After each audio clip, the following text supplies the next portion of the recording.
И какво разправяш? И да ти разправям, брат. Миналата седмица сядам в едно китайско ресторанче, поръчвам си такъв и викам, чакай докато дойде поръчката да скоча набързо до тоалетната. Отивам на бара, питам ги, опътват ме, но явно нещо се обърках и отворих грешната врата. Нямаш си на идея на какво станах свидетел.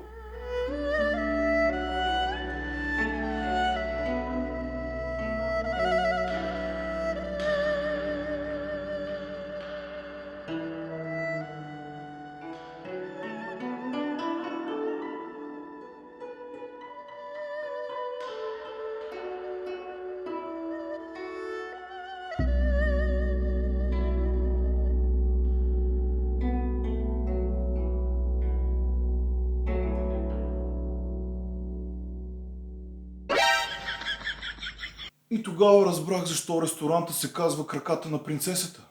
Значи аз съм се прецакал жестоко, брат. Преди 3 дни ядах в един африкански ресторант, който се казва Надареният принц. Как? Надареният принц. Тоест... О,